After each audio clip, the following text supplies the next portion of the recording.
उम्मीद करता हूँ आपने इस सीरीज़ की पहले की वीडियोस देख ली हैं और माइंड की बेसिक कॉन्सेप्ट को समझ चुके हैं। अभी तक के बेसिस पर हम बोल सकते हैं कि कॉन्शियस माइंड जो कि दिन के सिर्फ 5% समय एक्टिव रहता है, वो 40 बिट पर सेकेंड के स्पीड से काम करता है और सब कॉन्शियस जो 95% समय दिन के काम करता है, उसकी प्रोसेसिंग 40 मिलियन बिट्स पर सेकेंड होती है। तो इससे ये कंक्लूड कर सकते हैं कि सबकॉन्शियस को अच्छे से समझकर हमें अपने लाइफ पर 95% कंट्रोल हो जाता है। अब एक एग्जांपल देखते हैं। आपने अपने फ्रेंड्स, फैमिली या कलीग्स में देखा भी होगा कि कुछ लोग जो भी करते हैं अपने आप उनके काम होते चले जाते हैं। कम एफर्ट करके भी उन्हें बहुत कुछ मिल जाता है और आपके बहुत एफर्ट मारने के बाद भी आपको वो नहीं मिल पाता। तो ये जान ले कि जाने अनजाने में ही सही, लेकिन उन्हें अपने सबकॉन्शियस पर काफ़ी हद तक कंट्रोल है और उसका एक्सेस है। अब समझते हैं एक बेसिक साइंस को, जो शायद सुना सबने होगा लेकिन इस बारे में सोचा नहीं होगा। हम जो भी काम करते हैं उसमें एनर्जी लगती है। हम एनर्जी वर्ड को जब भी इस चैनल पर यूज़ करेंगे तो इस तरह से उसको वेव या फ्रीक्वेंसी के फॉर्म में इमेजिन करेंगे। तो इसी तरह हमारे हर थॉट की अपनी एक फ्रीक्वेंसी एनर्जी होती है और उसको EEG और MEG के मदद से आसानी से मेज़र किया जा सकता है। एक दिन में एक इंसान के माइंड में 1 मिलियन से ज़्यादा छोटे बड़े थॉट्स आते हैं।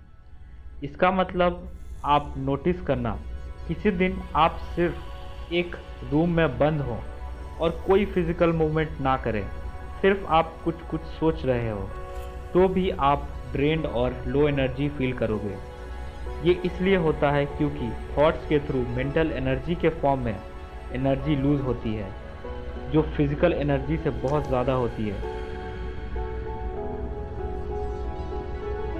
इसीलिए आप नोटिस करना, जब भी आप मेंटल लेवल पर और थॉट्स के लेवल पर स्टेबल होते हैं तो एनर्जेटिक फील करते हैं।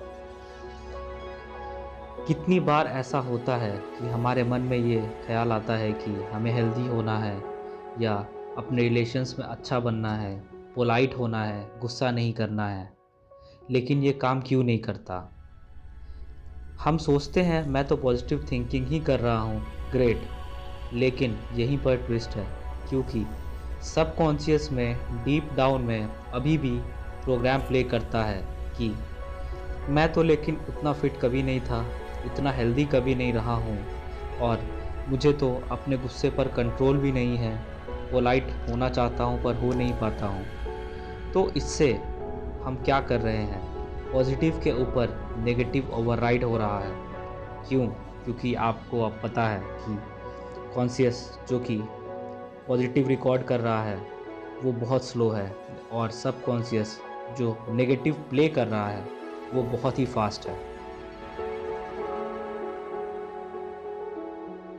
और फिर हम सोचते हैं कि मैंने तो पॉजिटिव ही सोचा था हमेशा, लेकिन ऐसा क्यों हो गया मेरे साथ, ऐसा क्यों होता है मेरे साथ। तो कितना भी पॉजिटिव कर ले, मोटिवेशनल स्पीकर को सुन ले, मोटिवेशन देख ले, सब वेस्ट ही रहेगा और फिर हम ये मान लेते हैं कि हम ही पनौती हैं। शायद हमारा ऊपर वाला हमसे नाराज़ है, बट ऐसा बिल्कुल भी नहीं है और आज ये आप समझ चुके हैं। तो जब तक सबकॉन्शियस में कॉन्शियस माइंड का पॉजिटिव थिंकिंग ट्रांसफ़र नहीं होगा और दोनों एग्रीमेंट में नहीं होंगे, ये काम नहीं करेगा, क्योंकि एक स्लो प्रोसेसर इतने पावरफुल प्रोसेसर पर कभी जीत नहीं पाएगा। तो जब हमारे लाइफ में बहुत कोशिश के बाद भी किसी प्रॉब्लम्स का सॉल्यूशन समझ नहीं आता, तो इस पर हम क्या करते हैं, हम बाहर की दुनिया और लोग को ब्लेम करते हैं। क्यों? क्योंकि ऑब्वियसली मुझे पता है मेरा इंटेंशन तो पॉजिटिव ही है, मैंने थोड़ी अपने लिए बुरा सोचा था या फिर नेगेटिव कलीग्स या फिर नेगेटिव बॉस के बारे में मांगा था या फेलियर सोचा था अपने लिए या गलत इंसान के साथ रिलेशन का सोचा था। इसलिए मैं तो गलत नहीं था, मेरा तो पॉजिटिव इंटेंशन ही था। लेकिन उस सबकॉन्शियस में क्या प्ले हो रहा है, क्या रिकॉर्ड हो रहा है डेली बेसिस पर, इसके बारे में हमने कभी नहीं समझा, या बोले हमें कभी समझाया नहीं गया।